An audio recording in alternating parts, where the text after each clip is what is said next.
Chop shop, baby. Not that I'm from the NO. Baby. Baby. Yo, speaking of New Orleans, man, look. Raiders just took an ass whooping yesterday. You know what I'm saying? You can look at that two ways. You can say, hey, you know what? On one side, we win all our preseason games and lose all the games of the season. On this side, the positive side, the righteous side, I say, hey, we lost. We lost big. That means maybe we'll win big. Who knows? I mean, it's the Raiders, man. The Raiders, let me tell you, from the top, organizationally, still inconsistent, still unstable. And I'm talking about Al Davis, all right? I mean, that's basically the cancer in the organization, in my opinion, you know. And this is a Raider report. I'm not here to bash Al Davis. He's done great things, been a great owner, but as of right now, I feel like he should relinquish control. You know what I'm saying? With that being said, the one thing I am impressed about is the coach, Cable, getting in the motherfucker ass. You know what I'm saying? Put the smash on one of his coaches, and you know, it's man. Hey, everybody is hush about it. I like that. That's a good thing, because I think that at least as far as the coaches go, as far as the players go, they see that, look, man, you know what? You can act a fool if you want to, but I'm gonna do something about it. Let me ask you this: has anybody said or rumored anything on why he bombed on him and broke his jaw?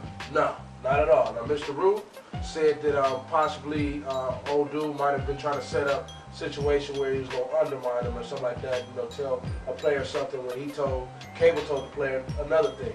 So you know sort of like Dirty Mac and his yeah. head coach and stuff. Yeah, so he smashed that literally in the face, allegedly, right. You know what I'm saying? And you know, so, but ain't nobody on the Raiders talking as far as the police and all of that stuff. So I feel like he basically is establishing, I'm the coach. And I like that, because if he is establishing, fuck what you heard, I'm the coach. And if you don't believe me, I can show you better than I can tell you.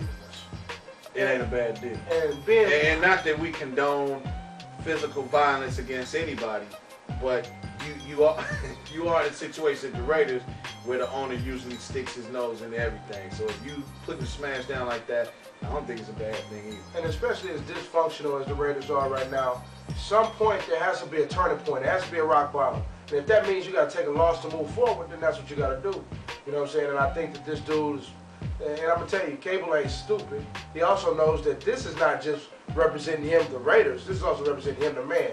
And other people are going to see that and be like, that's a stand-up dude I like. It goes on his resume. Yeah. So, you know, now this is where keeping it real went right. You see what I'm saying? Yeah. You know. Go ahead, man. Let me continue. So let's get on. We're going to talk about the Raiders. I'm not impressed with Jamarcus. We're going to start with the offense. I'm not impressed with Jamarcus. I'm really, as much as the intangibles I'm not impressed with. You know, I need him to be more of a leader, a little bit more vocal, a little more encouraging to the players. I don't know what he's doing inside the breakdown room or studying and his film study and things like that. He throws a nice ball, and he does have some receivers that will drop some.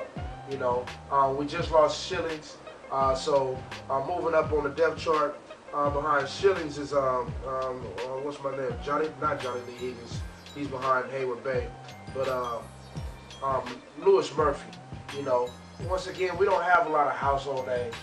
You know, when it comes to that, Lewis Murphy. Shillings was a dude that I really was looking at 2 years ago. I was trying to tell everybody, you know, I like this dude in preseason. Running down the field, hurt his foot. What can you do, man? I mean, he just hurt his foot, no contact. So, you know, now we needed playmakers, a.k.a. Crabtree. We don't have a playmaker now because Hayward Bay hasn't done anything, as far as I've seen, in the preseason whatsoever. So if you've seen something that he done, comment. Man, you can even post it. I use it, you know, because see, hell, if you got, you know, maybe he played for the Pop Warner Raiders when he was a kid. Use that footage. You know, we're gonna have to run the ball again strong. Now Fargus is hurt. You know, Justin Fargus is hurt. McFadden, Bush is a little tweaked, but he should be okay. McFadden needs to really just earn his. I need you to be the next AP. You know what I'm saying? Adrian Peterson. I need you to do that. That's the only way we'll get to even 8-8. You know what I'm saying? Our line, Khalif Barnes went down. who is somebody that we're looking at to really, you know, help hold down the line. You know, veteran left. I think he's left tackle.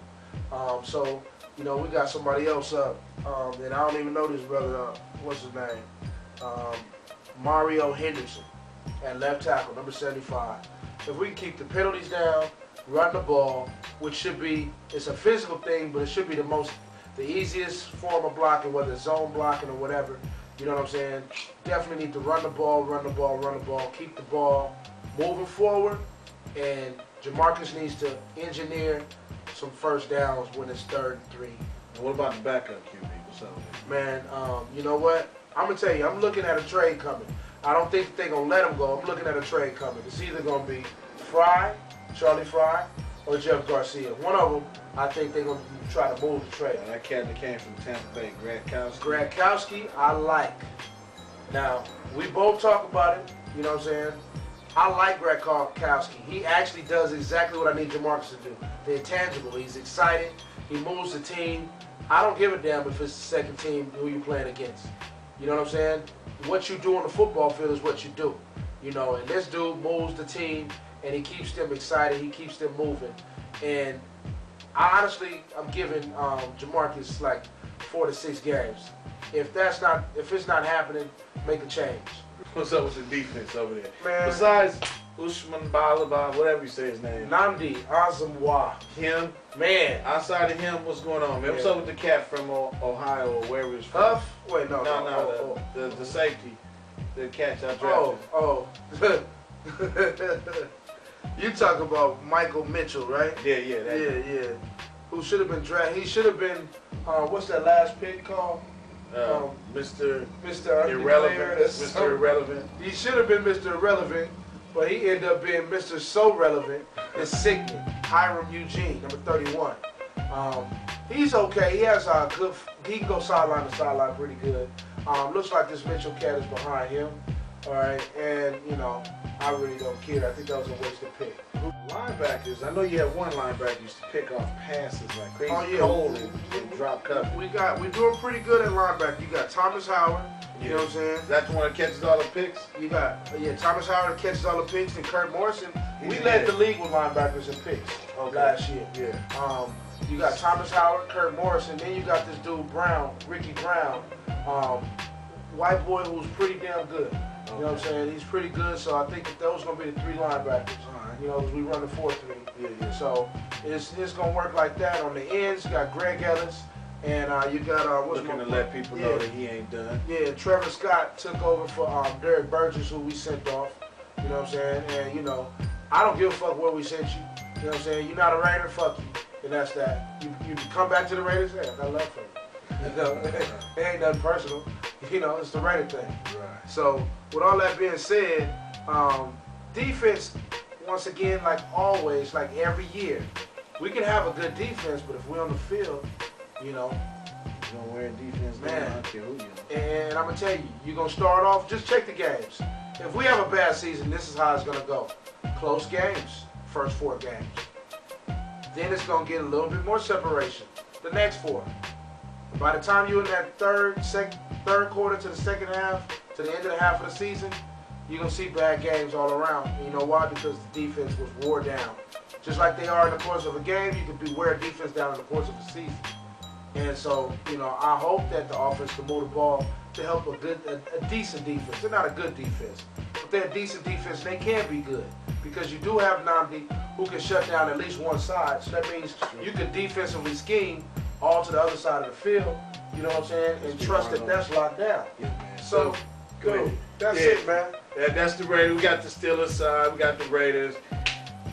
Once Mr. Rue starts working his 25 different jobs, yeah, get him in here, man. You know, and we'll put up the charges. Yeah, and then we'll come back and you know we'll hit up the rest of the conferences and the divisions and talk about all that. You know what I'm saying?